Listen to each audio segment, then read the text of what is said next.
All right, man. Sometimes as a preacher, after a worship time that's really powerful, I just want to come up here and say, amen, see y'all later. That was one of those times for me. I think about a lot of you guys and the things you've got going on in your life, the things all of us have going on in our life. And I just think, man, because he lives, I can face tomorrow.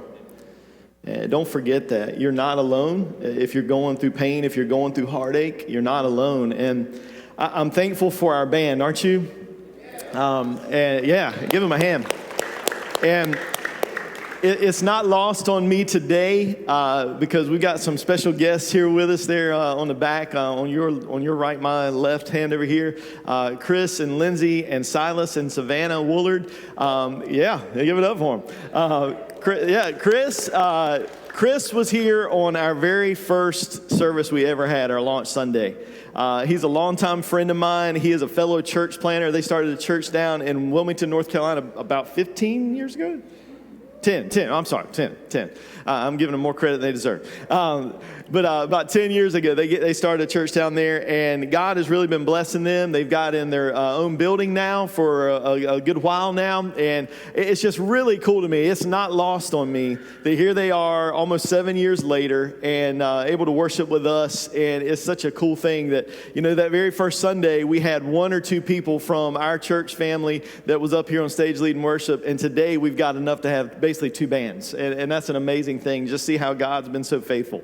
And so if it's a small thing that reminds you of that God's faithful and he can make big things out of what may seem like nothing, and he can take brokenness and he can make it into joy, I hope and pray that you know that today. I just want to say thanks for them being here. It's really good. Go up and give them a hug. They're church planners still, and so they need all the hugs they can get.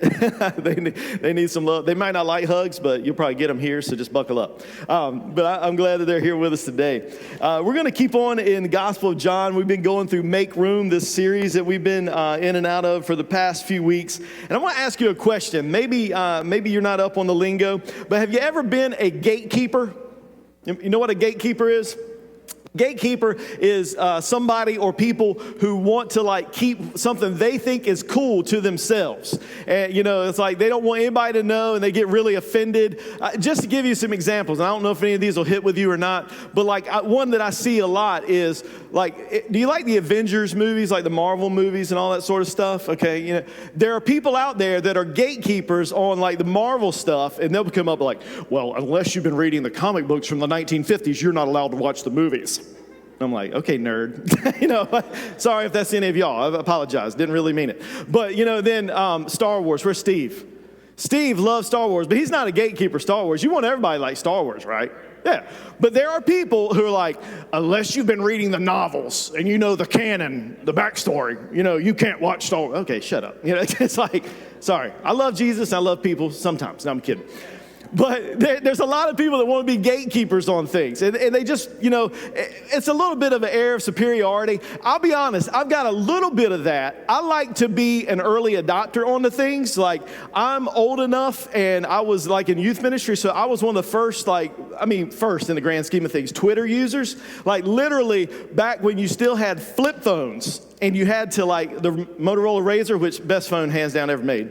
But Motorola Razr, you had to text the T9 type texting to Twitter. It wasn't even an app. Your phones didn't even have an app. And you texted to Twitter. And that got me in trouble a couple times. I was thinking I was texting somebody and accidentally got on the Twitter phone number. It's legit a little short QR phone number, whatever you call it, phone number. And I would text it to Twitter. So I like to be an early adopter, but I want people in on it. I just want to be cool and say I was one of the first. That's where I'm on that. I love Monty Python. And it, as popular as it is, it's still a niche thing, kind of not everybody knows about it. One of my favorite things is Monty Python, watching the Holy Grail with people, and they're expecting it to be a regular movie. And they invest an hour and a half, and they get to the end, they're like, what in the crap just happened? But then the second time, they love it. They love it. Most people love it. But I like that. So I'm a little bit opposite. I'm not a gatekeeper, but I do want, and I will purposely stay away from things that are really super popular because I don't want to be just like everybody else. So I'm a little bit opposite, sort of a gatekeeper feel, but I want people all in on it. I want people to be in. I just want to be, the cool kid who knew about it first. I like that kind of thing. But there are some things in life that we gatekeep and we may not even realize it. I want us to talk about that today. I need some volunteers, and I know this is out of a lot of people's comfort zone because I'm going to need a lot of volunteers. I need 10 people to just come and stand up here. All right, is anybody willing? If you're willing, just start coming up. All right. 1, 2, 3, 4, 5, 6, 7, 8, 9, 10, I think. Daniel, I think, or Tayshawn. 1, 2, 3, 4, 5, 6, 7, 8, 9. Yeah, Tayshawn. All right. Y'all can turn around and face everybody. All right. All right, here's what I want y'all to do. Hopefully you all have room to just kind of take a seat on the stage when I tell you to. You can stand for right now. That's fine. But when I point you out, I'm going to need you to sit down. There was a study done. There's a couple of studies I'm going to reference, and one was done by Lifeway Research several years back, and it asked people who were churchgoers some questions. And they asked the question, what do you think, or how many of you think that you should have the responsibility as a Christian, as a churchgoer, to share your faith? How many of you think that you should share your faith? That's your responsibility if you attend church. They might have a guess at what it was, out of 10. Might got a guess? 3. I heard 2, 3. Okay. All right. So I'm going to start down here. If I tap you on the shoulder, have a seat. All right.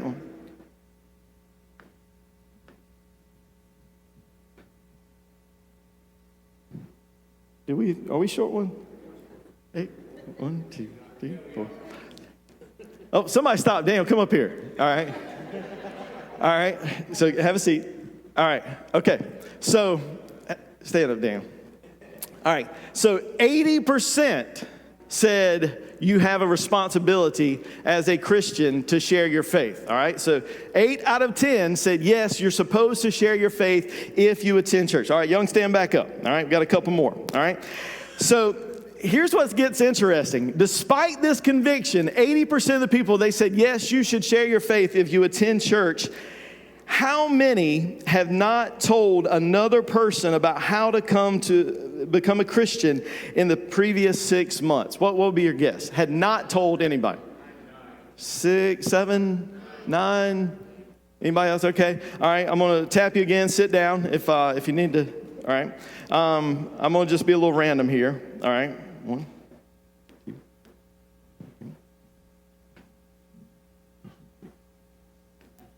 60% said that they had not told anybody about their faith, although 80% said that we have a responsibility. So over half, and some of y'all said 7, 8, 9, yeah, there might have been 20% lying, who knows, but 60% said they had not told anybody about their faith. All right, everybody stand back up. Just got a couple more. All right, they also asked, how many times have you personally invited an unchurched person, somebody who does not go to church, to attend a church service or some other program at your church? Guess how many ever had invited anybody? Guess how many said they had never invited anybody to attend their church? I'll go ahead and say you got, because I heard it right off the bat. 1, 2, 3, 4, 5. 50% said they had never, ever invited anybody to church. Not just tell them about Jesus, but never invited anybody to church. All right, I've got just a few more. Y'all be patient. Stand back up. This is another study that was done, I believe, 2016, that asked people who did not attend church. Kind of the focus of the other one, asking Christians. This is people who did not attend church, unchurched people. They asked them a few questions. How many unchurched Americans say they would discuss freely if somebody wanted to talk about their religious beliefs? What's your guess? Okay. All right. I'm going to tap you on the shoulder. 1, 2, 3, 4, 5. All right. 50% said that they would be willing to talk about religious things, about their faith or their lack of faith with people if somebody would just talk to them. Half of them said that. All right. Y'all stand back up. All right. Here's another question. They clarified a little bit more. How many of you would just listen without actively participating? All right. I'm going to tap a few random ones here. 30%, another 30% said that they would be willing to at least listen and not contribute to the conversation, but they listened to what the believer had to say. So if you do the math, 50 plus 30 is what? 80. 80% said that they would be willing to at least listen or talk about their faith. And what do we say the percentage was for people who said it was our job to tell the 80? So the same amount of people would be willing to listen that don't go to church as those who say we should be telling everybody about. All right, y'all stand back up. Just a couple more. All right, y'all are good. I'm giving y'all's cardio. Y'all should have started a workout on your Apple Watch. All right. How many unchurched people, this is tough, say a Christian has ever shared their faith with them one-on-one about how to become a Christian? My guesses? Okay. 1, 2, 3. 30%. The ones sitting down are the ones we're counting, right? Remember that? 30% said that a Christian had ever told them about how to become a Christian. All right, y'all stand back up. How many unchurched people say a Christian has ever shared with it? Oh, I just read that one, I think. Oh, yeah, because that was the same. All right, only slightly more, and you're not going to stand, everybody stay standing for this one. Only slightly more say a Christian has told them about the benefits of being a part of a church. Not anything about Jesus, but not even said that. And the benefits of becoming a Christian. Just said, hey, it's a good thing to be a Christian. There's X, Y, Z. That was another 30% each that had that happen. All right, one last one. All right, everybody stick with me. How many unchurched people said they had never had a Christian explain any of these things to them? All right, here we go.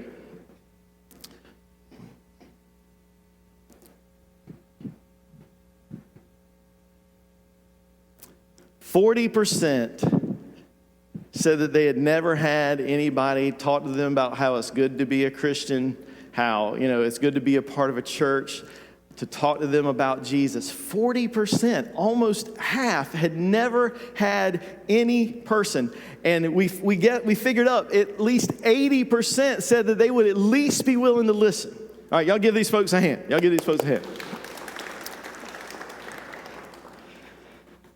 Y'all will get one tiny star in your crown in heaven for that. I'm just kidding. I cannot control that.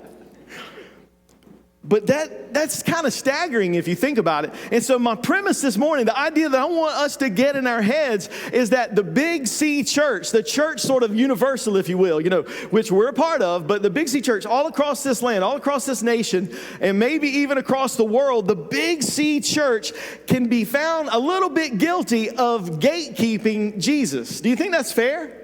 After seeing that, after seeing how stark and startling the statistics are about how many people, at least just a few years ago, will be willing to listen to a conversation about Jesus, to be invited to a church, they at least would be willing to listen, and a lot of them be willing to talk and push back and ask questions. We've got a lot of reasons, though, that we don't share our faith. Maybe you look at people and you think, man, they just don't care. You ever done that? I don't know if you feel brave enough to answer that, but have you ever just looked at somebody like, there's no way that this person wants to know about Jesus? It might be a coworker that you've been around a little bit, and you've caught, the business end of their attitude or something, and, it's like, there's no way that person wants to know about Jesus. There's no way that they would ever come to church, so why would I even say it?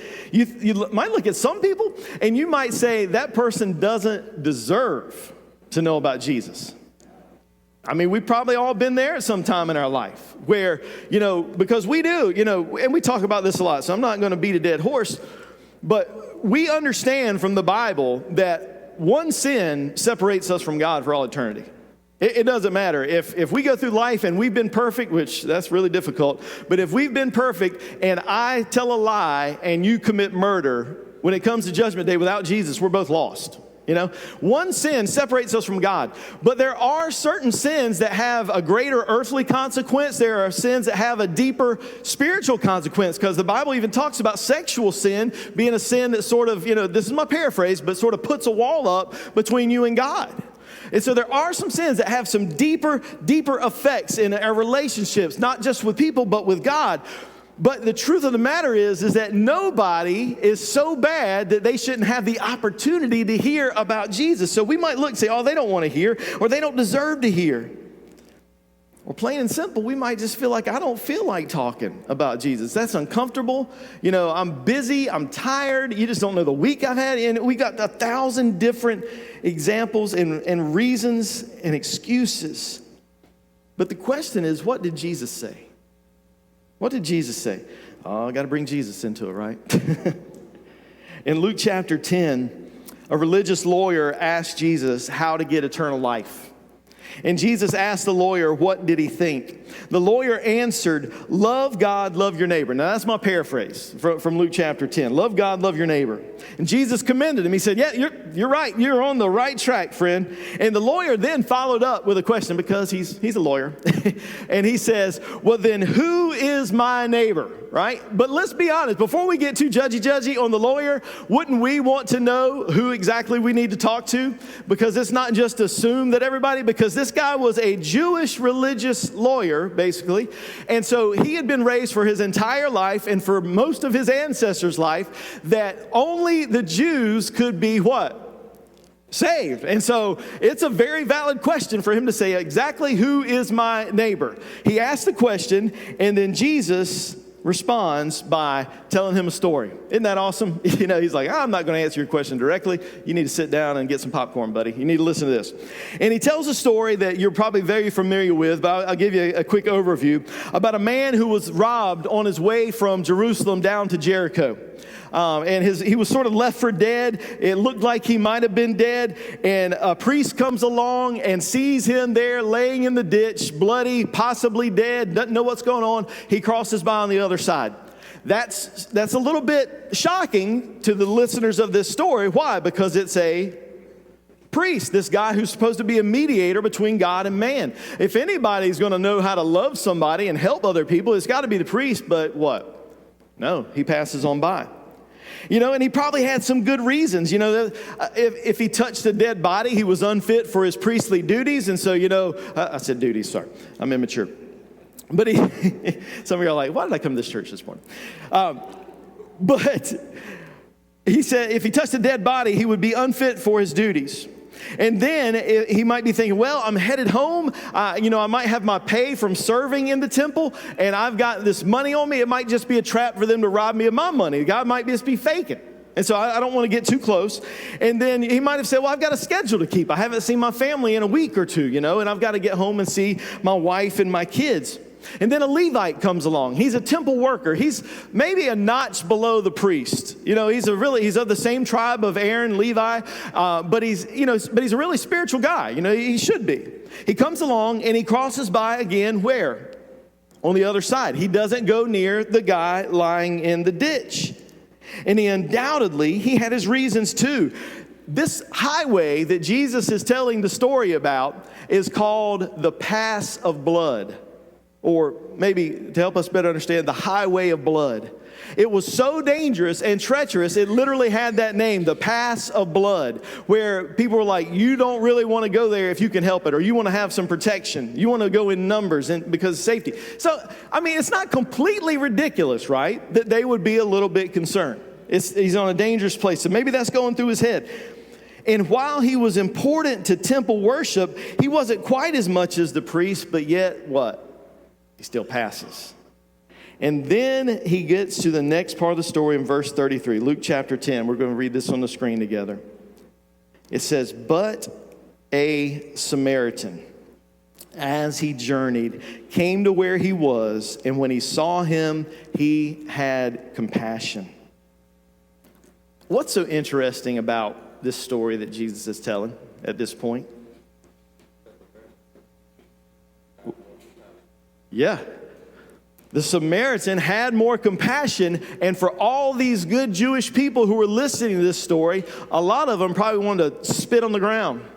They did not want to hear the hero, the good guy in the story, be a Samaritan, because to them, a Samaritan was not even quite human. They were half Jewish, half Gentile, and they had polluted the bloodline, or so they thought. And so they would have thought nothing of a Samaritan. And Jesus had the audacity to come and make the Samaritan the good guy over the priest and the Levite, the guys who should have been the ones that had the example of who Jesus is. And it's mind-boggling to them. It's scandalous to the Jews who didn't even consider him to be human. And the Samaritan goes above and beyond to help this man. And Jesus closes the story by asking verse 36. Read along with me. He said, which of these three do you think proved to be a neighbor to the man who fell among the robbers? I love this. If you read the Bible and you don't think that there's humor in the Bible, you're just not reading it the right way. Because this is a little bit funny. It's not like laugh out loud funny, but it's interesting. It's funny because Jesus is like testing this guy, this religious Jewish lawyer. He's testing him to say the answer to the question. And it's almost, I can imagine Jesus like, look at it, like, go ahead, say it. You know, you want to say it. You want to say it. He said, who was the one? Who was the good guy? And what does the guy answer? Verse 37, he said, it's like when your kids have to admit that they're wrong to you. The one who showed him mercy. You know, you can kind of imagine that's the way it was. He doesn't want to even make eye contact. He doesn't want to even say a Samaritan out loud. He says, well, the guy who showed him mercy. And Jesus is like, that's my thought anyway. That's not Bible, but that's just my thought. It's a good thing I'm not Jesus. So anyway. But Jesus was not petty like I can be sometimes. But he's saying this, and he answers the question. And then Jesus tells him, you go and do likewise. Like who? Like the Samaritan. You go and do like the Samaritan. Go be like a Samaritan. It's not about simply believing the right things. It's also doing the right things. The Levite and the priest, they knew all the answers about how to have a relationship with God, right? But they didn't do those answers. They didn't live it out. And he's saying, go be like the person who actually lives it out. Because that proves that they actually really do what? Believe it. So we can talk about believing Jesus. We talked about this last week. Do you believe in Jesus simply, or do you actually believe Jesus, his words, and do what his words say?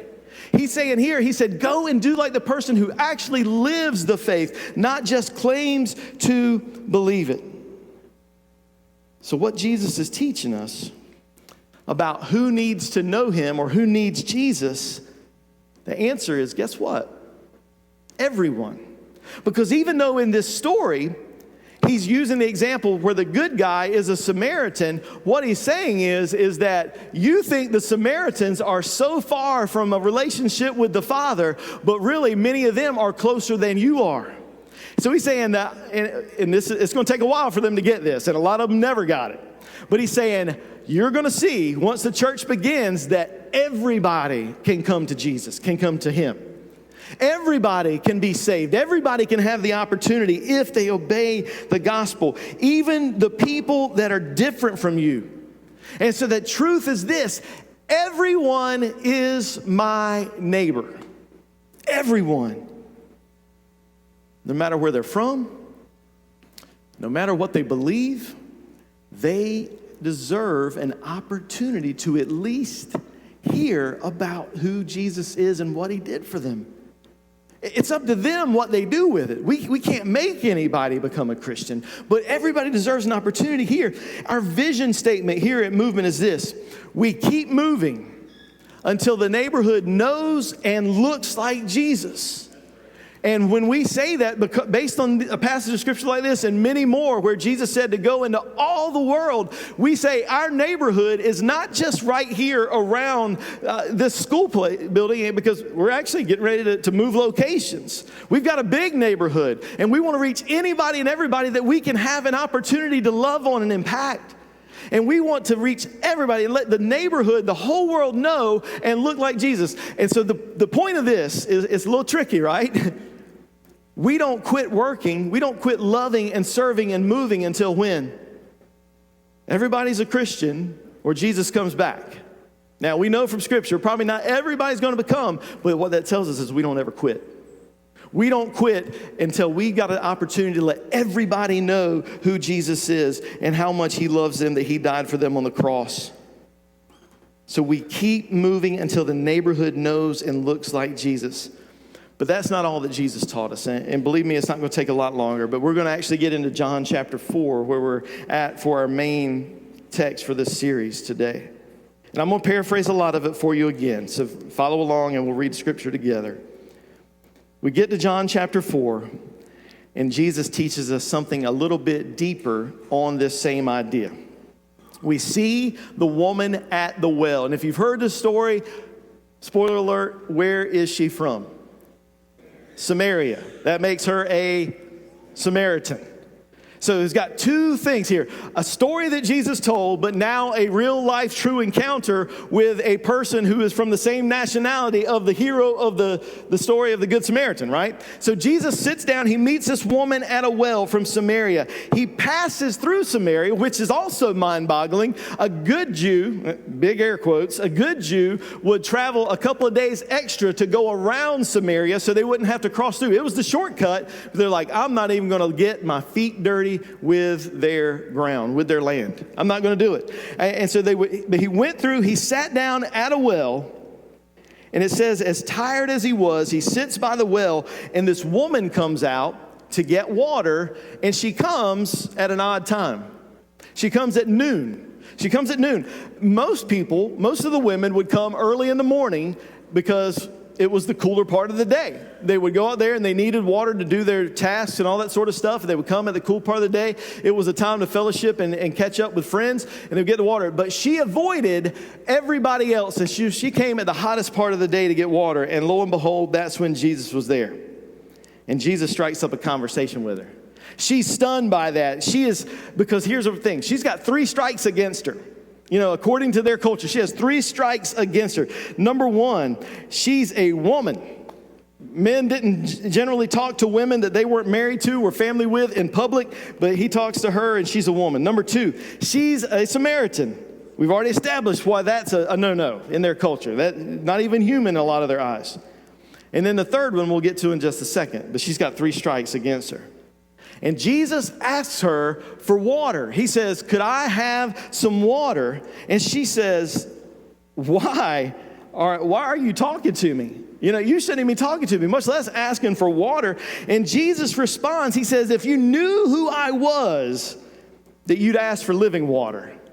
And she's a little confused by that. She starts talking about water extraction methods, and she asks for this living water. And then Jesus jukes her. That's basically what he does. He's like, stiff arms her. I'm going to tell you about me a little bit. And here's what it says in John chapter 4, verse 16. Read this with me.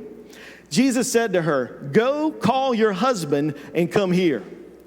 The woman answered him, I have no husband.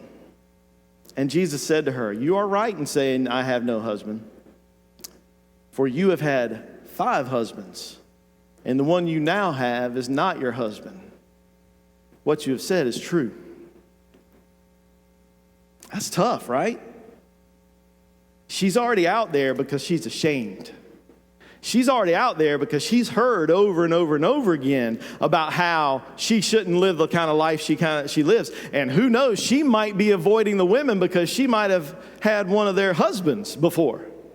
I mean, there's layers to this, and there's levels to this, and she is stunned. And at first glance, it might look like Jesus is being sort of rude, maybe. It might look like Jesus is being a jerk. But one of the things that we have to do, because here's the truth, is that we have to realize, we've got to wrap our brains around, is that when we get so caught up in sin, we can build a wall and a fortress around ourselves that we want to keep everybody at arm's length. And we want to blame everybody for our pain and our heartache, because some of it has come from the outside, because some of those ladies were jerks. Some of those ladies were jerks, and some of the men had used her and mistreated her and abused her, and she had every reason to put up a wall and a barrier. But sometimes we build that wall and that barrier so high and so thick and so wide and so deep that nobody can penetrate it. And so Jesus, with his laser focus, when she's talking about wanting water and then this living water, he says, yeah, I know the kind of mess you're in. I know why you're tired of coming out here at noon. and it's a whole lot more deep than water. She's a person who a lot of people would never have thought wanted to hear about the love of Jesus. And then she, like all of us, when he says that to her, she wants to change the subject really quick, and she wants to start this whole spiritual conversation. And, she hadn't been spiritual yet, but now she's going to get spiritual. And she starts to mention the Messiah, and Jesus is like, got her, He's like, I'm him. In the way it's meant now by teenagers, but also the way it means. I'm him. I am him. I am him. I am the one that you and everybody else has been waiting for. I am the Messiah. And then, this is what I love. She sits there and she cowers in her shame and she says, how dare you talk about my life? You don't know the life I've lived. You jerk, you judgmental jerk. She takes off, leaves her water bucket, and she runs to town, the same town where she wouldn't make eye contact with anybody because the kind of life she'd been living, the same town where she heard everybody's whispers talking about her. And she said, you know what? I don't care anymore because I just met Jesus.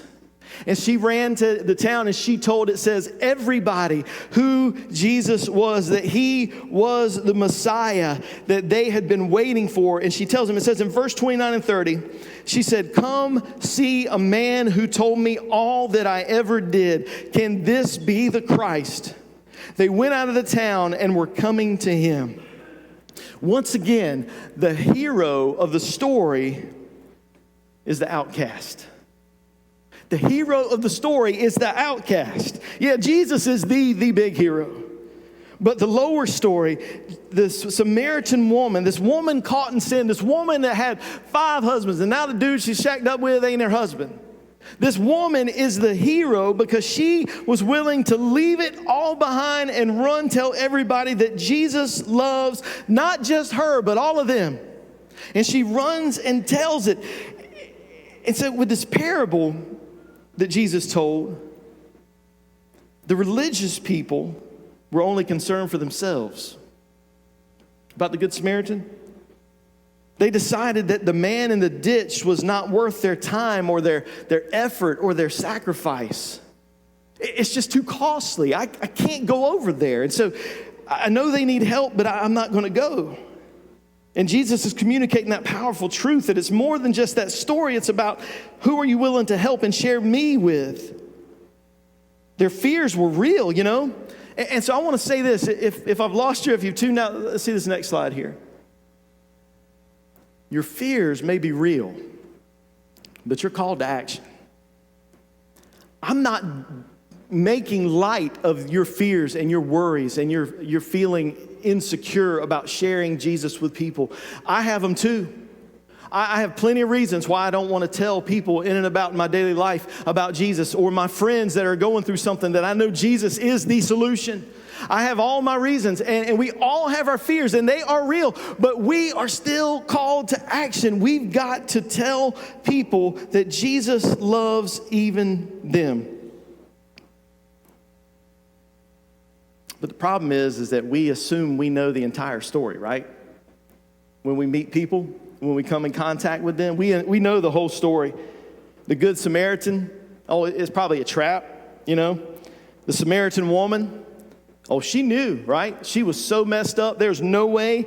Everybody assumed there was no way that she would ever want to hear anything about God, never want to live anything about the Messiah. She would never listen. She's so sinful. There's absolutely no way that she cares about hearing the good news of Jesus.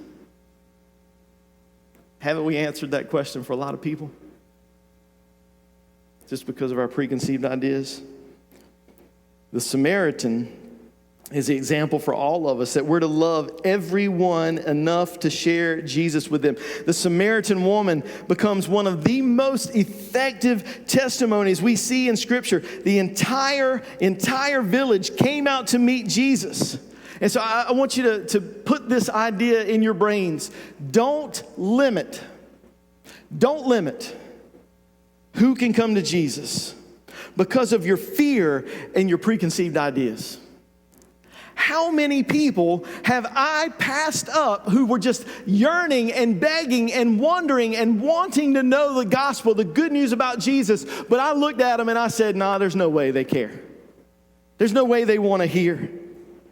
Everyone is a candidate for the gospel because everyone needs it. Romans chapter 3, verse 23 says this, "For all have sinned and fall short of the glory of God and are justified by his grace as a gift through the redemption that is in Christ Jesus."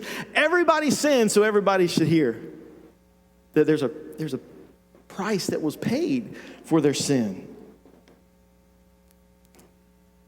It doesn't matter what their skin color is. It doesn't matter what their beliefs are. It doesn't matter where they're from. It doesn't matter.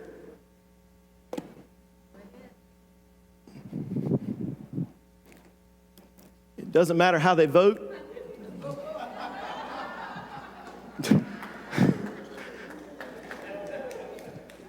Don't forget. Do not forget.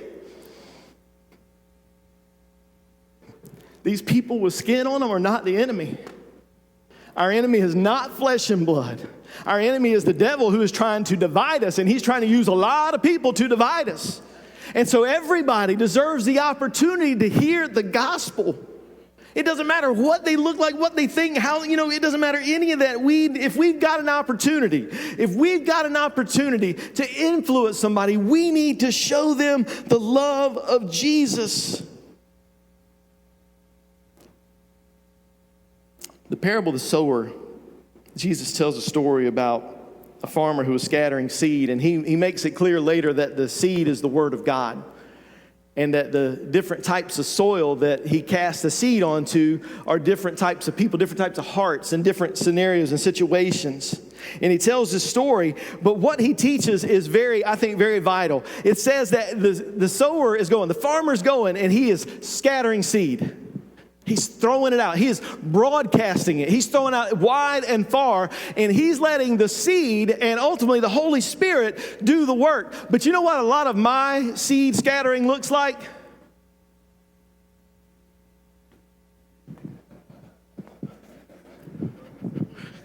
I am doing a lot, and probably you are too, a lot of picking and choosing where I think the seed should go. And a lot of it looks like this. There's no seed. There's no seed. There are people that I love and care about, and that's not wrong. There are people that you love and care about, but you have talked to them 37,000 times, and right now they don't want to hear it. And it might be time for you to let them know you love them, that you're here for them, but to back off and let the Holy Spirit do the work through the seed that you've piled up and they're choking on. And instead of spending all your time, you love them, they're precious. Instead of spending all your time on them, start scattering seed to people that might be ready and you just don't know it. I just don't know it. We've got to tell anybody and everybody that we have an opportunity to share with, to show them the love of Jesus and tell them why we have this hope within us. Sometimes we spend so much time on our family and friends and family members who might just not be ready yet.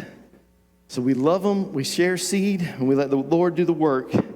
Because 1 Corinthians chapter 3, verse 6 says this, I planted, Apollos watered, but God gave the growth. So neither he who plants nor he who waters is anything, but only God gives the growth, is the one who is worthy. So all we're called to do is plant and water. God brings the growth. I'm going to wrap this thing up, believe it or not. I've told a lot of you guys many times over, and I think it was actually not too long ago that I shared part of his story, but my friend Jose. I'm not going to get into the depth of his story, and if you've never heard it before, I'll be glad to tell you later. But Jose was a friend who had resisted the gospel for his whole life and definitely his whole marriage. Good guy, but he finally became a Christian and was actually going to go to church, and then he found out that he had a brain tumor. And he said he was going to become a Christian after that, and everybody's like, yeah, sure. Well, he becomes a Christian. As soon as he's able, recovers from that brain surgery, that 4 other people died of the same surgery that day. He's the only survivor. He is on fire for Jesus. We baptized him. He took off, man, like a rocket, and he was telling everybody and anybody about Jesus. And he had a thick Spanish accent. He could not read or write, and he had a brain tumor a little bit still growing in his skull. But he did not let that stop him, and he did not care what you looked like, what you thought, what you voted like, what you thought, what you believed. He didn't care about any of that. He was going to tell you about Jesus, and he did that. And this whole story sort of culminated. We found out after his death that on his way down to visit his mother in Mexico, he went down there and he stopped at a Waffle House for breakfast one morning, and he talked to this waitress who anybody would have said, she don't want to hear this. She's working at Waffle House. She's just fighting for her life right now, right? I love Waffle House, but you know. But no, she doesn't want to hear. She's working. She's busy. I mean, she's just got life. And he took his 30-minute meal with her to tell her about Jesus. And guess what? She was like the woman at the well. She was living with a man who was not her husband. And he just lovingly told her, he said, that's not God's plan for you. He didn't judge her. He didn't hate her. He just said, that's not God's plan for you. There's something better that God's got. If this is the man you want to marry, y'all need to make that happen. And your life will become a lot better. Now, it ain't going to be perfect. But then he starts telling her, but the most important thing is about Jesus. And he starts telling her about Jesus. And, because of the language barrier and because of the brain tumor and he was a new believer, he couldn't quite point her to all the scriptures. And so instead of giving up, he gets his phone out and he calls his daughter and says, here, talk to my daughter. And she walks her through the gospel. And that lady, she calls up later after Jose had passed away, months later, calls his old phone number that he had given her. And his wife answers the phone. And she goes on to tell him that she had married her boyfriend and that she had been baptized and he was getting ready to be baptized. And about 6 months later, she calls up and she says, oh, by the way, we're going to have a little girl and we're going to name her Josie in honor of Jose. And that just tells me that it doesn't matter what you know, who you know, how long you've known. If you know Jesus is the answer, don't keep it from anybody, because the people that I assume and that you assume don't want to know, many times they are the ones who are searching and dying and begging to know. So let's love, let's serve, let's move. Don't let the differences distract you. Everybody needs Jesus. As the band's getting ready to play, I don't want you to start thinking about where lunch is going to be. I want you to think about three things, three places. Maybe first, before I get in those three places, maybe you need to become a Christian today. We'd love to talk with you about that. I'll be right over the side and we can talk about that. But those three places I want you to think about are the three places in your life where you need to be scattering seed. You need to be telling people. You need to be showing people. Maybe it's work. Maybe it's home. I don't know where it is for you, but I want you to take a couple of moments as we get ready to sing. And then as we sing, to say, God, help me to figure out where my three places are, where I'm going to focus on scattering seed. Maybe where I've been neglecting because I've focused somewhere else. I've been focused on this place. Help me, God, to see where you want me to begin scattering seed and just scatter it far and wide. Because who deserves to hear about Jesus? Everybody. Everyone needs to know that Jesus died for them and is Lord and King.